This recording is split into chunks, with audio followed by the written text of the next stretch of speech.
Bagong hired lang si Helen sa isang convenience store bilang isang sales lady.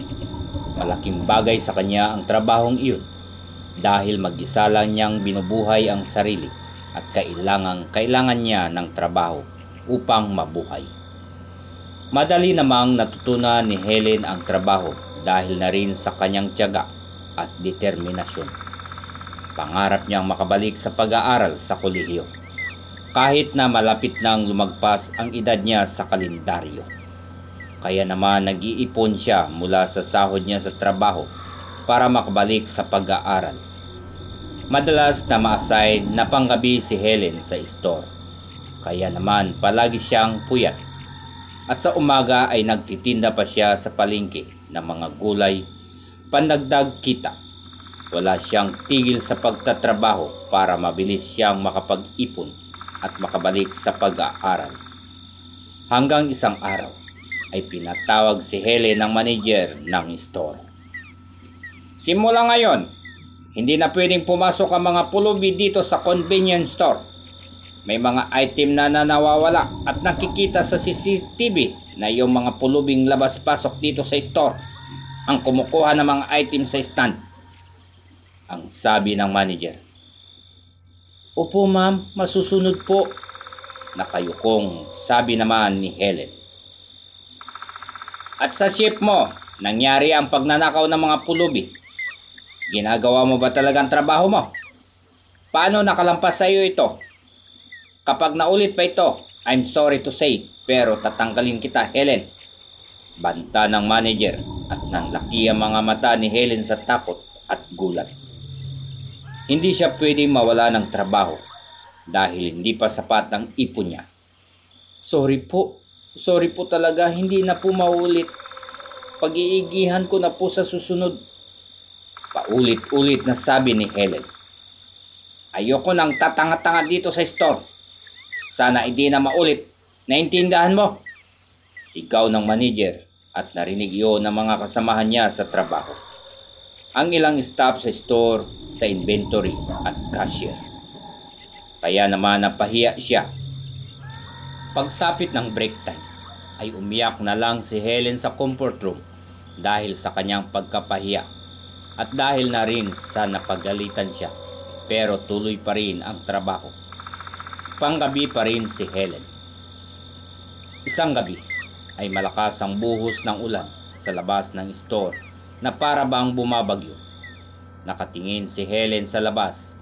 12:00 na ng hating gabi at walang customer ang pumapasok sa store dahil na rin sa sama ng panahon. Maya-maya ay isang matandang kuba ang binuksan ng pinto ng store at pumasok ito. May dala pa itong lanta ng mga kaunting barya. Nanlaki ang mga mata niya.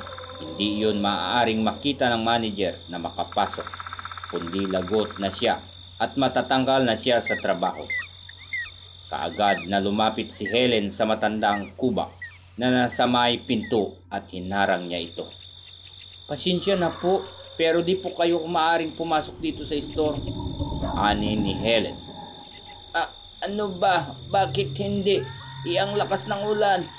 Sa labas, magkikisilong lang naman ako. Kita po naman iha. Basang-basa na ako ng ulan. Ang sagot ng matanda at umihip ng malakas ang hangin. Nagulat pa sila pareho nang tumumba ang isang puno sa tapat ng convenience store sa lakas ng hangin at ulan. Sisilong lang ako iha. Pakiusap at sobrang nilalamig na ako. Pakiusap pa ng matanda. Pero nangingibabaw ang busis ng manager niya sa kanyang isipan. Ang mga salitang tanggal na siya kapag nagpapasok siya ng pulubi. Hindi niya alam kung paano ulit makakahanap ng matinong trabaho sakaling matanggal siya sa trabaho. Paano ang pag-iipon niya at bayad sa renta sa apartment na tinutuluyan niya? At lumaki na rin ang utang niya sa mga kinukuhanan niya ng gulay na tinitinda niya sa palengke tuwing umaga. Tumumal ang paninda niya ng gulay at nabulok lamang ang mga gulay na ibinibenta niya. Kaya naman nalugi siya at lumaki ang utang. Malaking problema pag natanggal siya sa trabaho. Pasensya na po kayo, pero talagang hindi po pwede. Ako ang malalagot kapag pinapasok ko kayo dito. Pasensya na po kayo. Awang-awang sabi ni Helen sa matanda. Pero biglang tumaas ang boses ng matanda. Hindi mo ba nakikita? Matanda na ako at sumasakit na ang likod ko. Isa rin akong kuba. Wala kang puso. Sigaw ng matanda sa kanya at pinaghahampas siya ng dala nitong tungkod. Aray ko. Tama na po. Pasensya na kayo. Talagang hindi po pwede. Sumusunod lang ako sa patakaran dito. Napapasigaw na rin na sabi ni Helen at lumapit na ang ibang staff para awatin ang matanda na patuloy na hinahampas si Helen ng tungkod na hawak nito. Hanggang sa bigla na lamang kinagat ng matanda si Helen sa braso niya. Sobrang lakas ng kagat ng matanda para matatanggal ang laman ni Helen. Aray ko! Sigaw ni Helen sa sobrang sakit ng kagat ng matanda habang patuloy na inaawat ng mga kasamahan ni Helen ng matanda hanggang sa naawat naman ito. Ito ang tatandaan mo. Pagsisisihan mo ang gabing ito. Sigaw ng matanda kay Helen at biglang kumulog ng sobrang lakas kaya napasigaw sila.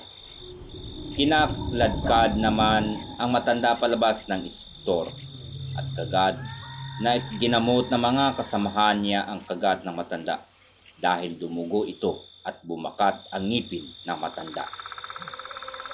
Wisit na matandang iyon. Ano ba yun? Aso? Nangangagat pa talaga. Asar na sabi ni Louie, naka-assign sa inventory. Hindi ko rin masisi yung matanda. Sa totoo lang, naawa nga ako sa kanya. Gusto niya lang naman mapatila dito ng ulan sa loob ng store. Pero hindi pwede dahil ako naman ang tatanggal dito sa trabaho. Ani ni Helen. Huwag ka na ngang makonsensya dyan. Sumusunod lang naman tayo sa patakaran dito sa store.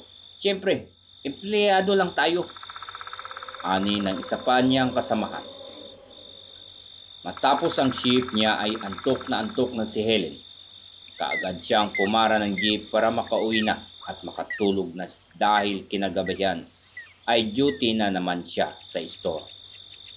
Medyo malakas pa rin ang ulan. Bayad nga po. Ani ni Helen at inabot sa katabi niya ang barya.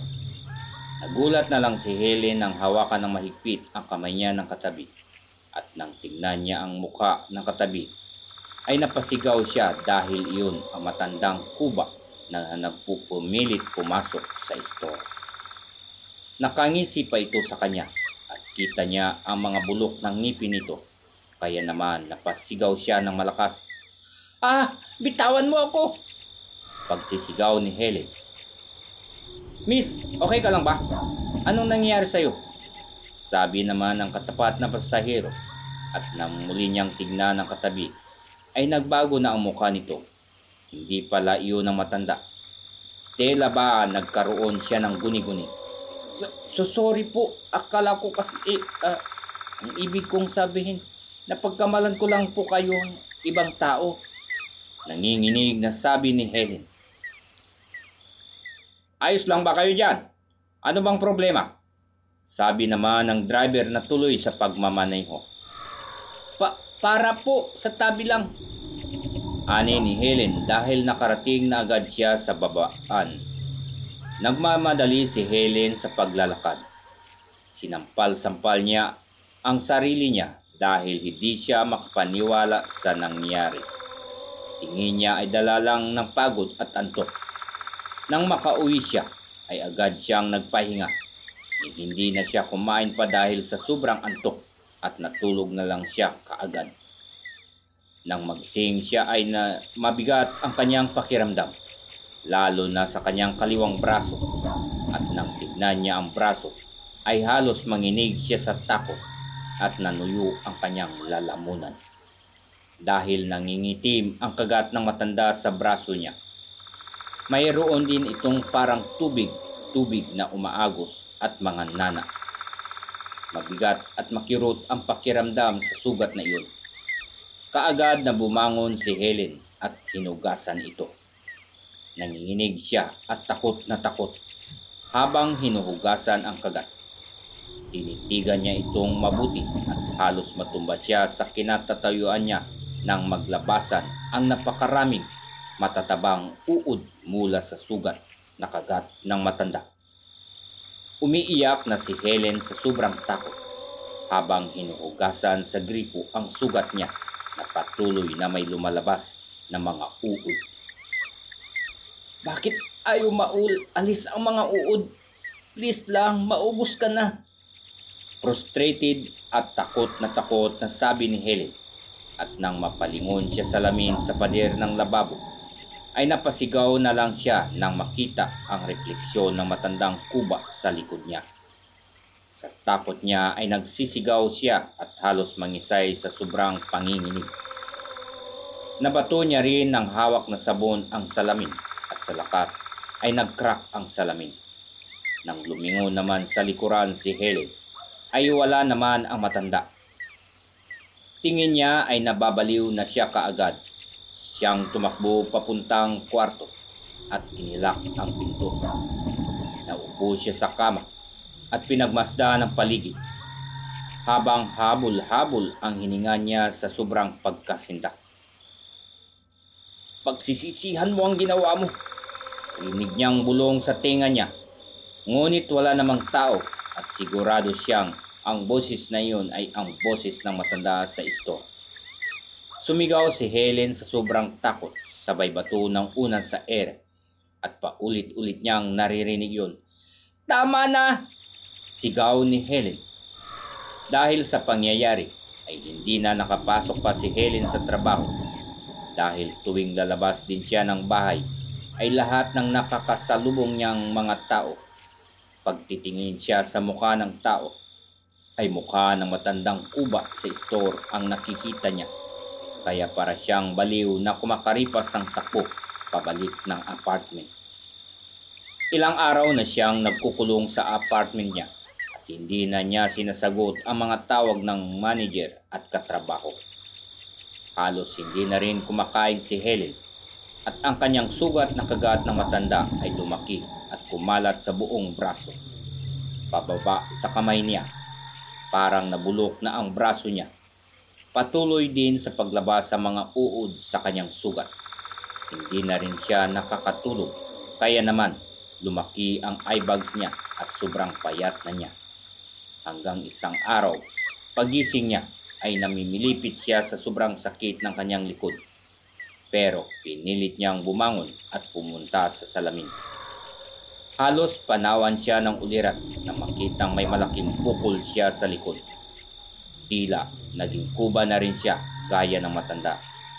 At parang kumikibot-kibot ang mga malalaking bukol sa likod niya na para bang may laman ito na kung ano. At nang kapain niya ang bukol ay may tubig na lumalabas sa bukol. At isang araw, halos di na siya makatayo. Sobrang laki na ng bukol niya sa likod na parang pasan niya ang isang sakong bigas. Bulok na rin ang sugat niya sa kaliwang braso. Amoy bulok na bangkay na si Helen. Pinilit ni Helen na gumapang dahil sa sobrang gutom na siya. Pero wala nang pagkain. Hanggang sa makita niya ang naglalakad na mga ipis sa sahig. Isa-isa niyang kinain ang mga iyon. Habang kumakain siya ay suka siya ng suka pero wala siyang magawa. Ilang araw nang walang laman ang sikmura niya. Mamamatay siya kung di siya kakain. Habang kumakain siya ng ipis at suka ng suka ay iyak din siya ng iyak. Ano bang kasalanan ko? Gusto ko lang namang makaipon at makapag-aral at magkaroon ng magandang buhay. Sinunod ko lang ang patakaran sa store. Please lang, tama na. Huwag mo na akong parusahan ng ganito. Namamaos na sigaw ni Helen sa kwarto habang iyak pa rin siya ng iyak. Sa pagkain niya ng ipis ay hindi siya nabusog. Kaya naman ang bubuwit na dagang nakita niya ay agad niyang dinakip at ito naman ang kinain niya. Pero sinuka niya lang din dahil sa sama ng lasa. Nakaramdam siya ng naiihi na rin siya pero hindi na niya kayang maglakad papunta sa banyo dahil sa malaking bukol niya sa likod. Kaya naiihi siya sa sahig at dahil sobrang uhaw ni Helen ay napilitan siyang inumin at dilaan sa sahig ang sarili niyang ihi sa sobrang uhaw niya. Iyak lang siya ng iyak pero survival instinct ang umiiral ngayon kay Helen. Hindi niya akalaing totoo pala ang mga nasa movie na napapanood niya na kapag wala ng ibang makain ng mga tao ay kinakain nito ang mga damit at kung ano-anong bagay para lang mabuhay.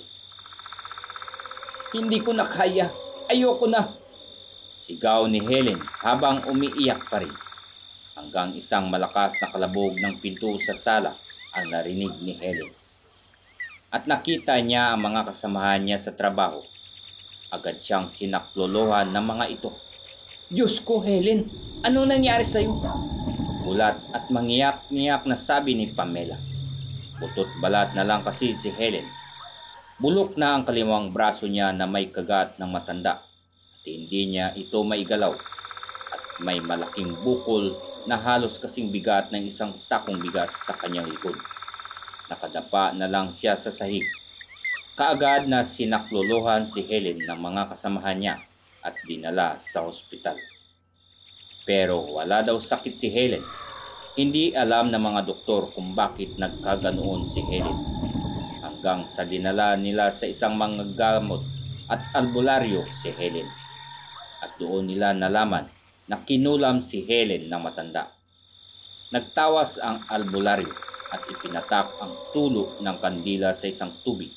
At laking gulat nila nang mabuo ang isang imahe at yun ang itsura ng matandang kuba na pinaalis ni Helen sa store. Malakas daw ang kapangyarihan ng mangkukulam na matanda. Kaya grabe ang nangyari kay Helen. Ngunit dahil magaling ang albularyo, ay inalis niya ang kulam sa katawan ni Helen at humingi si Helen ng tawad sa matanda sa pamamagitan ng pagtitirik ng kandila. Ayon sa albularyo, babalik daw sa matanda ang kulam at mamamatay rin ang matanda. Gaanoon daw talaga ang paraan ng pag-aalis ng kulam sa katawan. Ibabalik ng manggagamot sa katawan ng kulam. Wala namang nagawa si Helen kundi pumayag dahil hirap na siya at gusto na niyang gumaling. Hanggang sa gumaling nga si Helen pero pinutol na ang braso niya dahil nabulok na ito at tuluyan namang gumaling ang kanyang bukol sa likod at nabalita nilang namatay ang matanda dahil nga sa bumalik sa kanya ang kapangyarihan ng kulam. Naging malaking aral iyon kay Helen. Simula noon ay pinili ni Helen na maging mabuti sa kapwa dahil hindi niya alam ang kakayahan ng mga ito na pwedeng maging ganti sakaling nakasakit siya ng kapwa. At nang makapag-ipon siya ay umalis na rin siya sa store dahil hindi maganda ang patakaran doon. Nakapag-aral at nakatapos ng kolehiyo si Helen at ngayon ay nagtatrabaho na sa isang maayos na kumpanya. Maraming salamat po sa patuloy na pagtangkilik at pagsuporta sa channel na ito. At mega loud shoutout po sa lahat at mag-iingat po tayo parati kung saan mang panig ng mundo tayo naroroon. Hanggang sa muli.